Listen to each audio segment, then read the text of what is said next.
Good time zone. It's me, DjDoubleT, here and existing with our second episode of the D&D rundown recap of my campaign that I am currently DMing. So today we are covering session 2 and basically whatever has happened between this whole session and to the end of it. And I will say I'm gonna do my best to recall every little detail that I could remember. But sometimes I am quite forgetful and I forget everything. But without further ado, let's first dive in. So when we last left off, Granny Igba Tigba, our NPC that of like the orphanage, was like now like taken care of, and she's fully healed, and she's all like done and good in good health.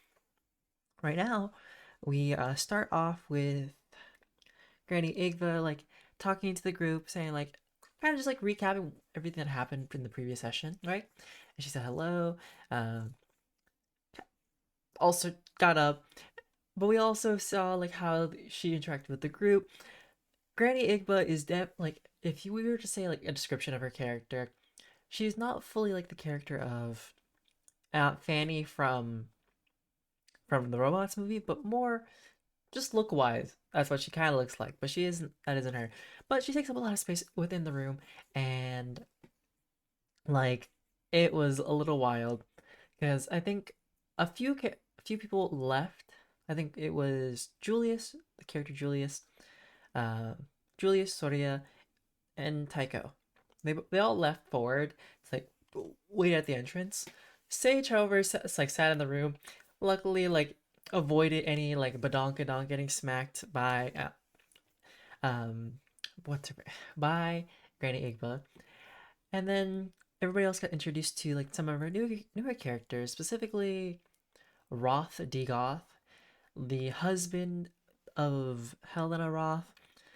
And it's funny because when I introduced them to like to the group and all, Roth Degoth, like appearance wise, very much is just like an more emo version of Skrillex.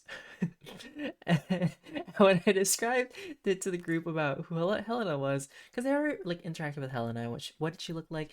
She very much like looked like a handmaid. And one of our players, I think it was Jas was like, so how did Skrillex get with Little Bo Peep? It was just a really funny random moment. But that was that. And then so then the adventure had like continued and like went on from what was it? Went from the orphanage and traveled through the village of Prema to where the night market district is, where Granny Igba had promised like the group like in the last session that hey, in celebration of like their new life, their second life here, their new life, where they're gonna have drinks on her, and for also for better health. Also, at some point, the group also asked like everybody about, you know, so how many people usually come through here, and because new lifers come through like their new life through like these little world trees that are in that's in the village. But what was some new information was that there's actually multiple like of these trees, and like the bubbles below the trees all represent like they're all like kind of faded in a watercolor or like blurry, so you really can't tell what the location is. But they represent on every other spot that there is a tree where new lifers could be rebirthed, reborn in, or re-existing into like another life. And that only like a few have come through like the village of Prema. But yes, so then we're taken to like the nightlife, what night market district, which is basically they pass through the world tree in the middle of the village, then veer to the right and then towards the back.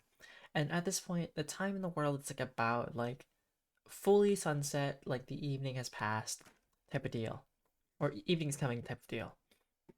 And they're brought into like the street that's filled with like bustlings of like life and people, like street vendors here and there, and like little bits and parts. And like I remember describing, like you have your like little stalls, you got your little grilled food skewers here and there, and then along this night market district, there's just basically. I should also preface is that Julius asked like, hey, are there any like shops here? And I had described it that it's mainly like a fun kind of strip filled with just tons of food, restaurants, and just things for entertainment, more so than for like the market itself and what people needed. And so like I described that along, you'll see like shroud across like on strings and wires or like these little like square lanterns to keep everything lit, warm, and like a lot more like lively in its own right and sense. And it was just like really lovely in its own right. Now, what else was there from that point? Oh yes. Then from there, right? I also have to describe like what kind of places do we have there to like interact and go with as you know as like your little entertainment. What are your bars? And so we have like a geisha house, which is called What's the Ding Tea. Uh, Another is called like a cantina called Cantina Turner. Um, on the other side, we have like Dusty Bottom Saloon, and then at some point you see like this just very simple, mundane square building that just says bar. Like that's it. And it was it was funny because I we were checking out like how engaged or like what did our players want in that situation, and for some reason like Julius's character specifically was like really drooling for that Cantina Turner, as I can recall. But so also along the whole like walk and way, what's her face? What Granny Igba? Granny Igba is termed as she has a very large trunk, and so she's like, and she when she walks, she sways. Like that's been like a canon run thing where it's like you kind of want to give some space, or you might get slammed. Uh, you might get rear-ended to not to oblivion, but it could hurt. And so like while she's walking, there's actually people who are kind of coning away around everybody, like against the current, so avoiding her. And at some point, I have the players make a perception check. And as I can recall, I think we got like a nat 1, 9, and 10. And so no one else noticed except for Sage that there is this one person, horseman, in like, you got your Victorian era leotard, frilly outfit that's just not gonna move out of the way. Granny Igba is just like, it is full on course collision, like the iceberg to the Titanic happening, except it's like the reverse that if if the Titanic hit the iceberg would be obliterated kind of situation. And then and so everybody else is distracted. They don't notice it because Granny Igba is just like blocking the view of whatever is happening. But Sage notices what happens, and so she does like a whole acrobatic check and like plans to go around the side, does a flip, and then kind of like pushes this guy out of the way. Unfortunately for Sage, it turns out pushing out this guy away pisses him off, and like that's our first introduction to the guy named Don Quixote. He is, for better lack of word, a ASS, literally and figuratively. And so he, like Sage tries to explain, he gets pissed off, gets even more angry, and just like starts, I don't, not necessarily raging, but insults everybody. Like he called Granny Igba an old hag at some point, and like just upsets Soria's character because Soria's like, "Oh, no, you didn't," kind of moment, and he like kind of keeps doubling it down each and every time, and just progressively just getting more and more aggressive. And at some point, that's when a tall, 10-foot, like really long leg Goliath lady comes out and just says, "Now, who in this world?" Not, oh, I'm gonna paraphrase it, but basically asks like, "Who is causing trouble in my like in front of my establishment?" And looks, sees who it is, and is like not surprised about who does it, who did it, who said it, and is just like, excuse you, not excuse you, but just like Don Quixote's the problem, and goes and defends like Granny Igba, saying like, you better not be making fun of or causing any problems because she is very much a VIP person within this establishment. And we find out who this giant character is in this like Vegas showgirl outfit. Like she got the cap, the feathers behind her, and like a green like dress. We find out it's Belarus, the owner of the establishment of, yes, Belarus. What was it called? Da da da da. Well, I guess I never named it. I thought we should call it like Bella's Rubes Bar or something. Hmm. Either way, it is her establishment, and that they know that if they want to have a dispute, they sell it through the old-fashioned a competition, and they're all forced into Belarus Bard Race. And it gets established that in the Belarus Bard Race, it's normally a competition of 5 rounds, best 3 out of 5, and each category is something different and won't be found out until they enter the bar itself. So everybody enters the bar uh, with everything that's happened, and then there's time before the category gets announced. So within the bar, there is a like a bunch of booths, bunch of people, bunch of different people in drag and regular people as well. You have like along your wall like some like pinup girls and like Marilyn Monroe styled like uh not graffiti art, but the art style of that. Along in the middle is a T-stripped runway with like light bulbs at the very end of the borders itself and like poles all along, right? And what else? What else did I describe? And then towards the back there is like a stairs, the zigzag stairs on both sides that lead up to like the second floor, which is the actual bar itself. And along the bar you have like your barrels of beer, and then like along like a very lovely like glass bottles and like a neon sign towards the back. And that's where all the players get like the ability to, hey, if you want to have drinks, you guys can have drinks if you would like to. And let's see. So everybody gets to the bar. They get to see the 3 people that are behind the bar itself. You have Donna, who is also nicknamed as Smoke. And Donna is a, let's see. Do, do, do, do. Donna is a dark skinned half elf with like a round after the covers. Her, her, what was it? A, like her eyes, but also her ears don't point behind like an elf. They actually point like outwards, which is like very significant for her. And also wears like a purple pantsuit with like no sleeves.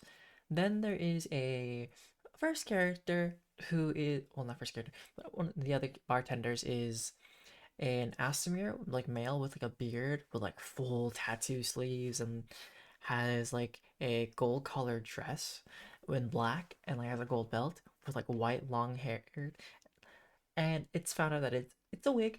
It's not his like natural hair, and his name is Vanna Hold'em, and also a fairy with a pink pixie cut, who's like female, and like normally pixies like are small, well, small pixie fairy. Sorry, uh, your fairy is like you're super small, but this one like has a pretty much temporary height.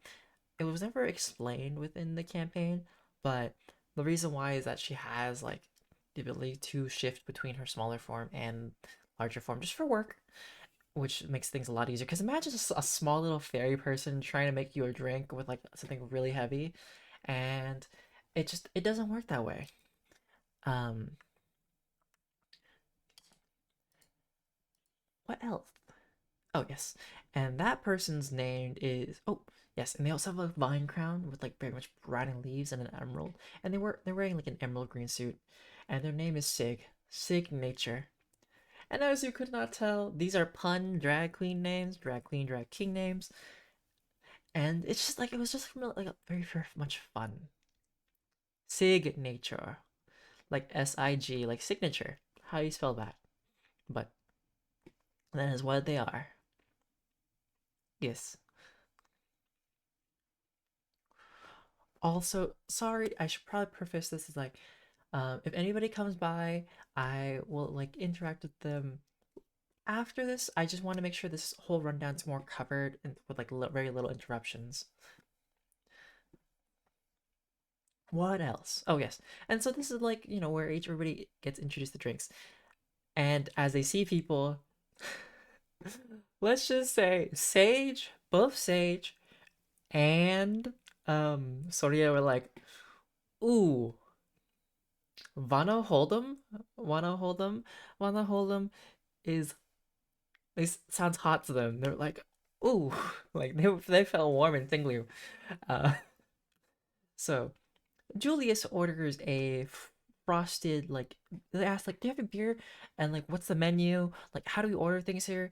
And it is very much like you come up, you ask like what you might want, and they kind of just deliver. It's kind of like they just know. So Julius is like craving for a frosted beer, and that beer comes off with like very much frosted foam. But you know how like when a drink is like frozen or like a bottle of water, you put it in the freezer and it's like not fully frozen, but like around it is frozen and the inside's water? That is what it was for drinks wise, for the beer. Like like the water content was frozen, like in a block, but inside was still liquid. And Julius decided to tilt it over and try to check it, and the foam was about to fall off, but luckily caught it and it was totally fine. Then we go over to Soria, say no, Soria and Taiko, because Soria and Taiko were actually interacting um with Vanna Hold'em, and I believe Sage was interacting with the fairy character. And so when Sage was interacting with the fairy character, they're just like whiskey on the rocks, and the question what came about like, so with ice or with actual rocks? Some people in this like bar establishment like rocks apparently with in their drinks. I guess it has like an earthy tone for them. And then on the other end, oh, and I should talk about the orientation of where they're seated. So you have like they're seated like right in the middle of the bar. So it goes like Julius, Tycho, Sage. No, sorry, Julius, Tycho, Soria, Sage. And so then Soria and Tycho interact with Vanna Hold'em. Soria kind of just instantly starts flirting with Vanna Hold'em, and also Vanna Hold'em is also like is a play on Wanna Hold'em, you know. I guess that's first it needs to be held, but so but yes, immediately starts flirting like, I would like a drink as sweet as you, and subtly like Vanna's like just there to do their job, and if there's a little bit of flirting and that maybe gets them paid a little bit more, um then they're the type of person who's like, fine, we'll let it be. And says like, as long as you tip me well enough, and that's like kind of like a double entendre in the situation, because ooh, you can tip me, but also money, and that doesn't work because the players are getting, well, the players aren't the ones paying. It is Granny Igba treating everybody for the night. But Vana comes back with a drink as sweet as them, very much like a sunset kind of looking drink in color, and it is like very saccharine as I can remember. Tycho orders the same thing because Tycho is just a nervous wreck and is just holding on for dear life, I guess. Because Soria and Tycho kind of get along, but Tycho seems to lean on Soria like a lot. And so that goes fine. They have the drink. Soria kind of orders another one. Actually, no, doesn't actually, does yes, orders another one. Touches, well, asks Vanna if like check out the tattoos because Vanna's described as having like a really cool like long like a whole sleeve of tattoos on their arm, and like asks to like touch and like point out, and then starts to like lightly glide their fingers along Vanna's arm, and at that point, Vanna is like, honey, listen, I have a boyfriend." And that's what someone's like, oh, sorry. And then just continues to like point. Cause like on the sleeve, like Vanna has like a full on like a dark band ring, some zigzags, like a full line here and there, and like some like swiggle like ink cloud tattoos on his arm, right? And that is just like, but yeah, that's like where everything stops. But Vanna has some really sick tattoos, and that's really like all I can say. And then at some point, a specific figure sits like next. Actually, no. Donna actually talks to the group. Yes, Donna talks to the group at this point, and like Saba's like, "So you're new lifers," because or and getting to know the fact that they're in like a new life and asking like, "How is everybody doing?" Sage is the one who's kind of like having it rough because Sage. So to explain, I guess somewhat in before Sage's character had died, they were a male basically. I'm not going to go too deep into it for character lore because that's something that we haven't fully explored, and because like everybody's character's lore is like not known to the group, and it shouldn't be too known too much to you guys just yet. But yeah, Sage is having it because they know themselves they weren't a bunny, right? And has having like an existential crisis of like, I am now a bunny rabbit. What's going on? Why am I fuzzy? And then at some point, another figure pops up and is just like, with Sage, like, "Oh, so you're a new lifer." And we get introduced to Kumon. Kumon is apparently a bunny bear, like a fusion between like a bunny rabbit and a bear. Has like the bear ears, but like the whiskers and the nose of a bunny rabbit, and like instead of just having bunny like feet for like the jumpiness, it's just like bear paw. Like you can see the bear paws, and is this a little bit taller than Sage. I don't remember what height Sage is. Let me see. I can pull it up right now. Actually, can I? I can. I can. Is Sage is how tall? How tall are you, Sage? Or let me see if like Chaos actually put in Sage's height. Features, traits, background. Sage is 4 feet tall. So like I want to say Kumon is about 4'6" then in like height. So like not fully bear sized. And it was just like introducing like, yeah, he himself was like, it took him a long time to adjust to his body. He was not always in, yeah, like wasn't always a bear bunny, a bunny bear, and was like, if you ever need to talk to me, you can, and I'm here for you. And like Sage's like, "Oh, okay," and that he actually works at the guild hall, like, but he wasn't there last time when they came by, and he's kind of used to it because in his old world he used to do odd jobs, the things that are like something different, and so it fit quite well within the guild hall itself. And then at this point, the lights shut off and the spotlight hits the stage, and in the middle is Belarus, and she announces the words like category is, and we get an explanation of like what each round is. So the first 4 rounds are all individual rounds for our 4 little characters. The fifth round, if there's no clear winner of like best 3 out of 5, there's a full-on lip sync. So round one was a talent versus talent. Round two, dance endurance. Round three, to entrance the audience. Round four was beatboxing, and round five was lip syncing. And the first round started off with getting it was Don Quixote versus his name is Don Quixote. So it's 3 different spaces, right? And from there we have and then from there it is Julius that's it's decided. Julius is our bard of the whole group, and so in this talent versus talent is like a turn-based one, so one person goes first, the other person goes afterwards. So Don Quixote, does this whole shtick of pulls out his rapier and like there's a boy that drops from the ceiling with like two chains, and then like Chaos slash Sage, well, Chaos at a game decided to say, "What's he doing here?" And like I did not understand it, and I don't think the whole group understood it, and we were all confused for a second. And then and this Chaos is like, two chains, like, what's he doing here? Like, oh, and we're like, oh, two chains, the rapper. Hey, over my head because like, what was like two broke girls? But yeah, so that part happened. So Don Quixote like then like does a whole like slice motion of like five slices into that wood, gets like a crude star, and in the middle, sort of his like face, he wasn't able to fully like perform properly, and then throws a rose and tries to like cut it to make all a bunch of petals fall down, but he ends up cutting it in chunks, so it's just chunks of flower uh, on the floor. Nothing so fantastical.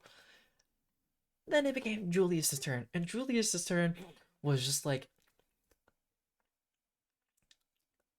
as a DM, it was that moment where you're like, sorry, I can't flawless. I can't make it more difficult for you. I have to give you advantage. Why? Because Jazz decided to pull out his guitar and made full-on parody lyrics. Parody lyrics for to what's to the song. Like he fully played it out to that. What's it called? Oh gosh. Song that goes, hey, hey, na, na, na. I said, hey, what's going on? That song. And I was just like, oh, I knew it. I just knew it. And at some point, all right, and okay, I really have to say this. Good night, Nampy. I am sorry I could not interact with you at this moment. I just want to make sure that this is all in chronological order without little interruptions. But I will, I will talk to you guys all when I can after this. But yes, and so Jazz, after like the applause, because in this competition it is based on applause, but and then finally Belarus on what her decision is, and it was a sweep in round one. Round two it was Sage versus Diokari in dance endurance, which basically means like dance as long as possible without feeling tired.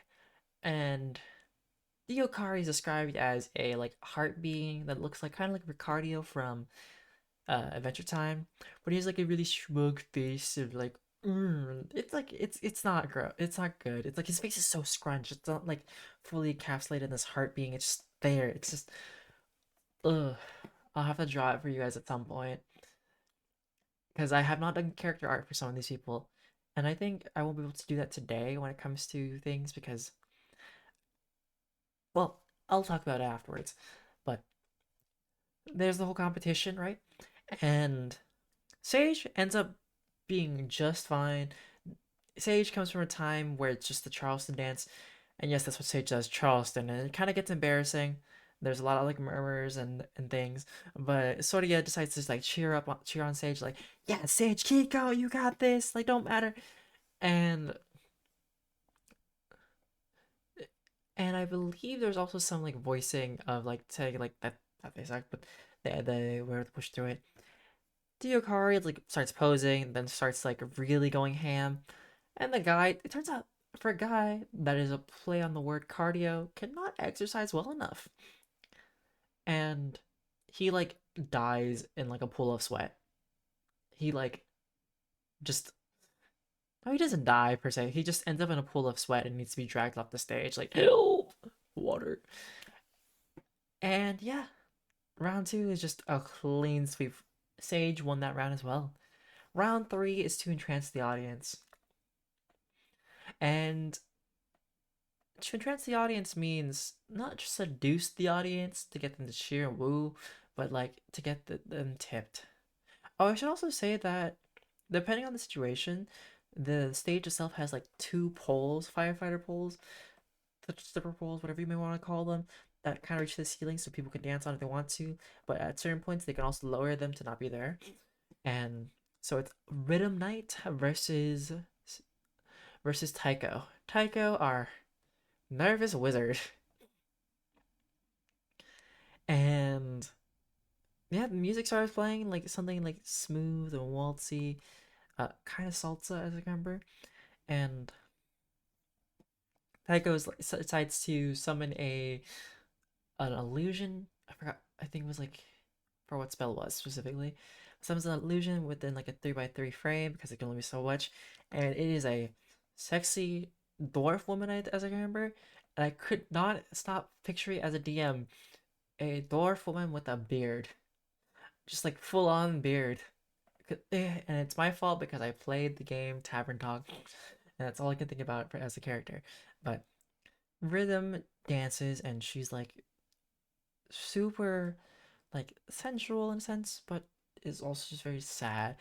Rhythm is described as a tabaxi with like fabric that covers here and the fabric that covers below, but like her core is exposed, and that's really it. And this goes on, and it turns out there's like balls of light flying around Tycho, kind of blinding him. And Tycho casts like detect magic, and it turns out like he isn't blinded by these lights, luckily, because he succeeds, right?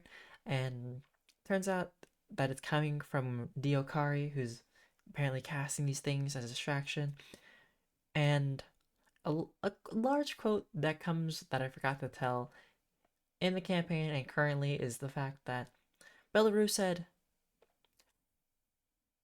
well, drag is not a contact sport, but in this case, barding is not a contact sport. And it's a whole play on words in this whole situation.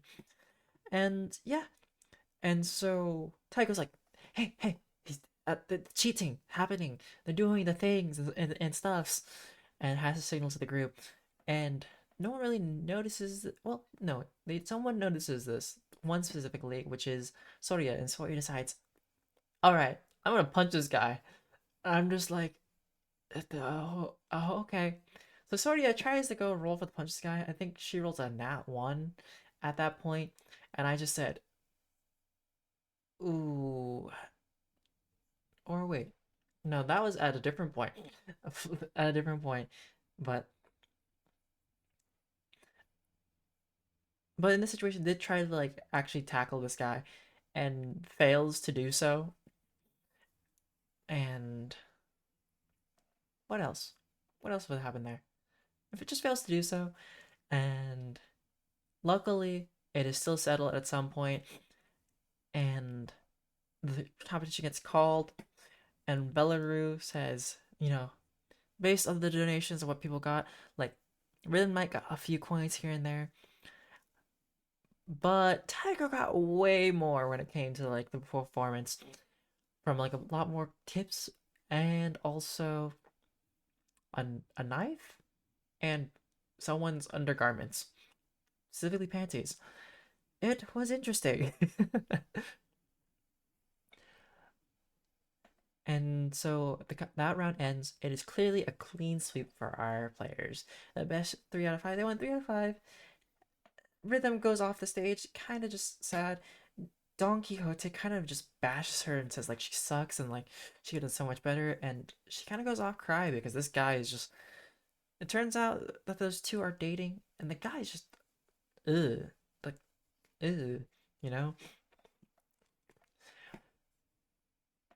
Belarus then approaches the group and says, although the competition has ended, you guys can still perform if you guys would like to, and there's still like a prize, you know, if they want to. Well, there's more money, more increased tips. And I ended up calling off the round 4 beatboxing because it didn't make sense at that point for them to continue to actually do round 4 and 5 for beatboxing because why would the enemy want to in the first place? So that was kind of called off.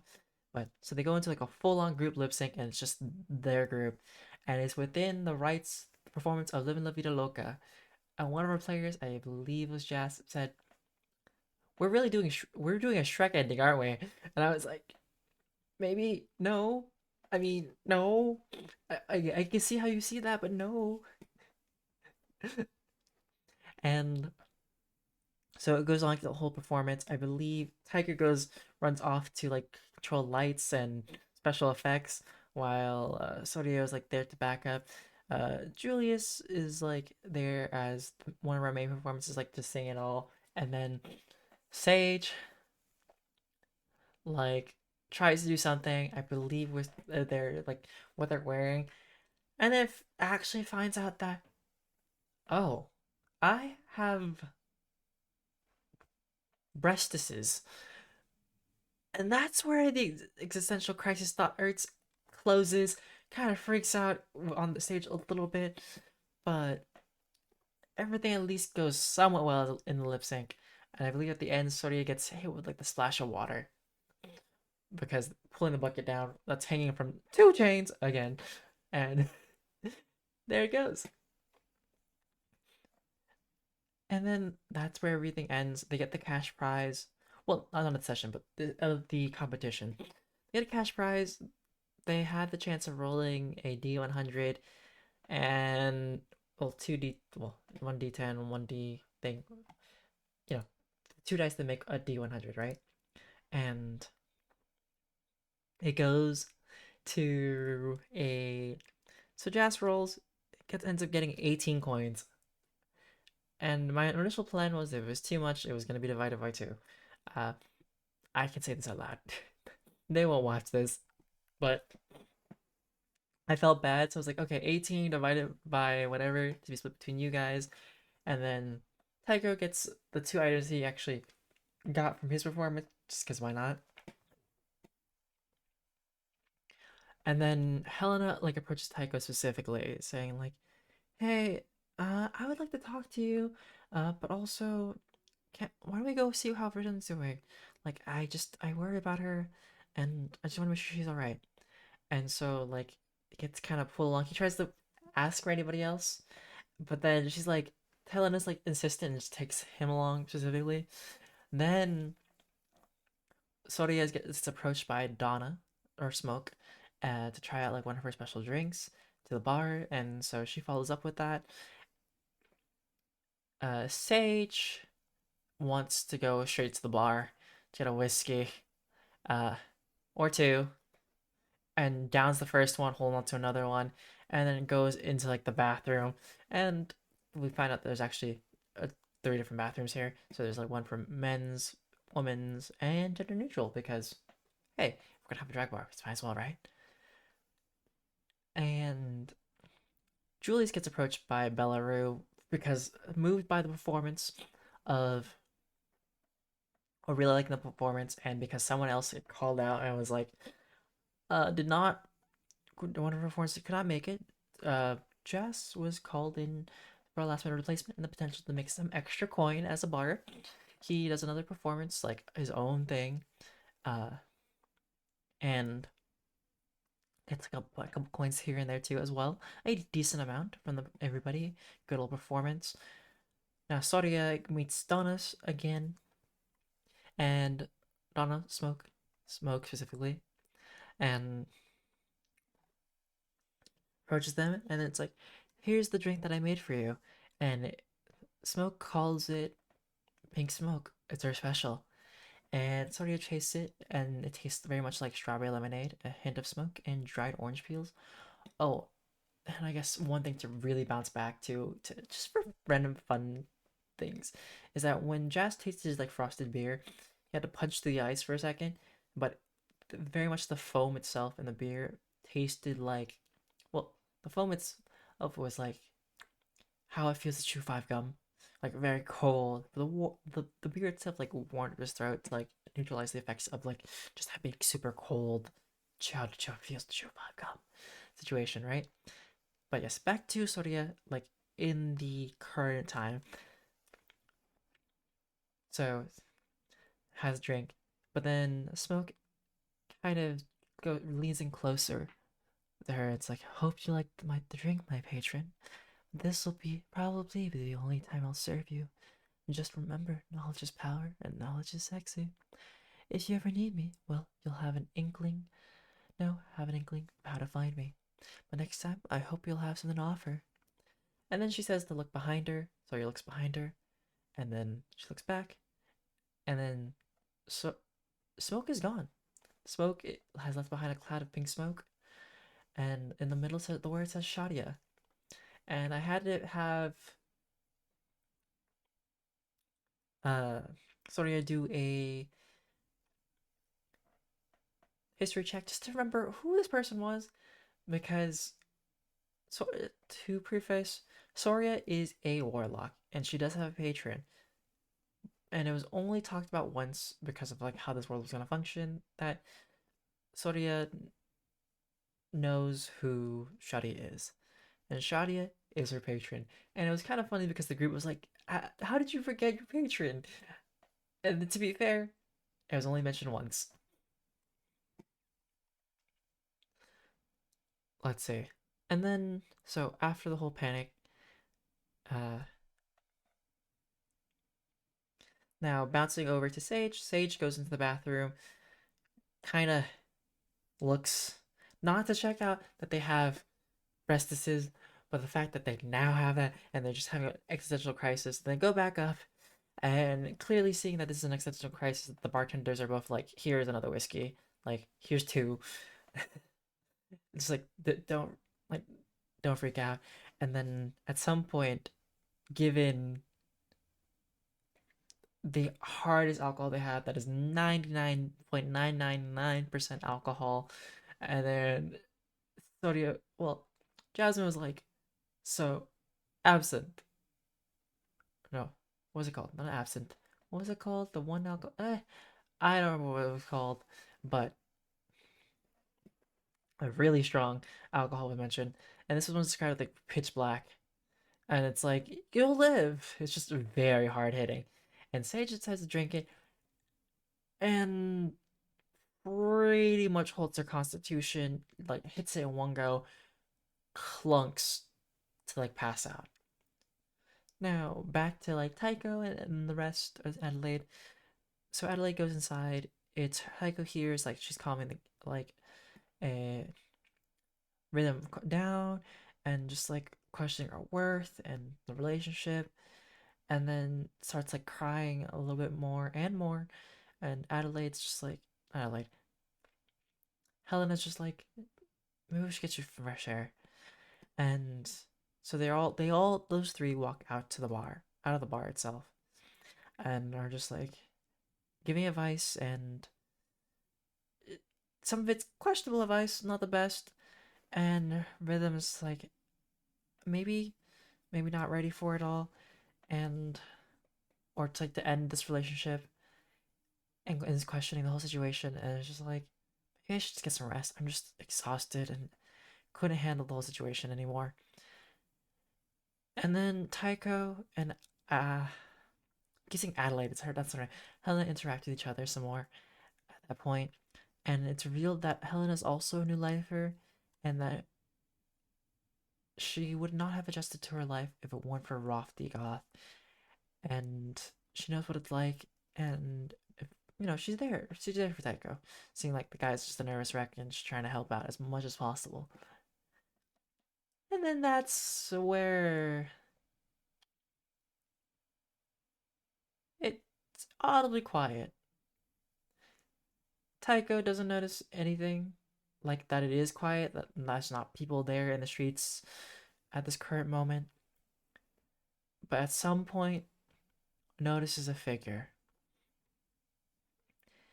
a being in a fully black nun habit, and is like has like a triangular headpiece and then a veil covering their face, right? Just covering their face, except the only thing feature wise, you can't see their eyes, but you see like how pale their hand is on their skin and their face, and her lips are just red. And then extends her arms, and underneath you could see like cobweb fabric, and it's just like, found you. And then from there, like darkness, like a dark dome encapsulates the area that they're within, like blocking the entrance towards like the bar itself. And at that moment, Taiko just says, heck no, kind of panics and runs straight towards where the entrance is, tries to reach for the entrance, but the darkness is covering is like a wall that like separates, kind of like a domain expansion that keeps him from leaving. And just kind of panics, tries to detect magic, tries to cast light on it. Nothing seems to work. Like magic itself gets kind of sucked out when it's casted on the wall itself. And then Helena is like, help, asking Taiko for help. Taiko does not glance at Helena at all, and her voice becomes muffled. And at this point, at this point, what was it? At this point, this person from the back was like, well, not that part, but basically saying, well, your time will come, Taiko, and the rest will, and she'll close the book on the story of their life's existence. But maybe the new lifers can be useful for her. And we find out her name is called Mother as she laughs and dissipates away. Like the darkness disappears, like moonlight's back. Also, at this point, I should have mentioned that yes, everything kind of just like went pitch dark. All the lights went, even in the bar, everybody was like murmuring in the dark, not necessarily freaking out, but cannot see. And Taiko is like screams for help, but the only thing that comes through is help itself, like the sounds. And that's kind of when everybody else kind of jumps to action. Sage is just on the floor. Julius can't see because he's human because it's dark. Soria tries to strength pull Sage along. Is not very strong. Ends up dragging Sage's dead weight along the stairs and just like thunking. And yeah, that's where that part ends. She Mother disappears, and the group like reconvenes for the most part.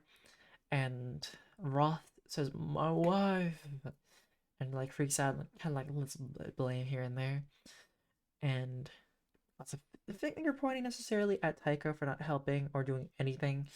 But there's also like a little miscommunication between me and the player of Taiko, but nothing too bad because Taiko had thought like that his hand was like actually stuck to the wall and couldn't do anything, and then like a black letter falls on like Taiko's head, and they ended up like immediately reading the letter of the situation, basically encapsulating that Mother says that if they want Helena back, well, hello, dear nuisances. If you want Helena back, do her a few favors, and she'll be brought back to her dear beloved Rofdegoth. But the players currently are far too weak to take on the quest that she needs them to do, or the thing that she needs them to do. So take a quest. So that they should take a quest before she sends them on their journey for what she needs. And Mother says that she has all the time in the world, but do hurry up because she must serve her to Lord Nillis to the fullest. But patience is not what she has, and all is for Lord Nillis, Mother. And at this point, I believe Sage's character or player Chaos had to leave, and so Sage is just like drunk, passed out for the rest of the situation, the story, which is totally makes sense because she drank 99.99999999999 the percent alcohol that and a pot. Oof, it was hard basically.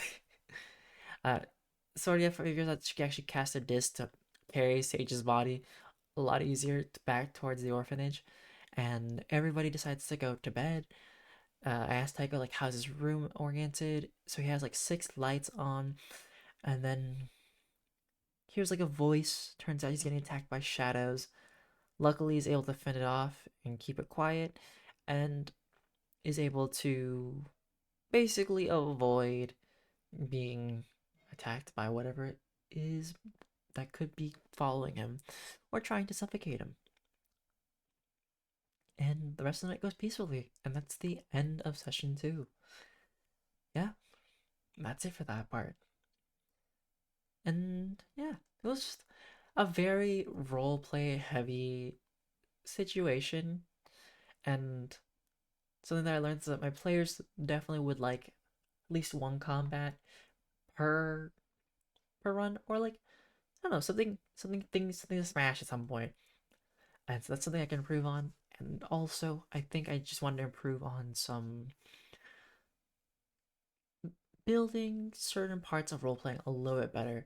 But overall, it was pretty fun for them, and I enjoy just like having these fun little parts. Even though it, mm, yeah, no, nothing else. But yes, this is it for session 2 of the D&D rundown. I will wrap this up with thank you to everybody who came by, and thank you for those of you who are on YouTube who are watching. And if you want to see another D&D recap, or at some point a D&D like session live, feel free to come to Twitch. But for now, DjDoubleT out and about, and deuces.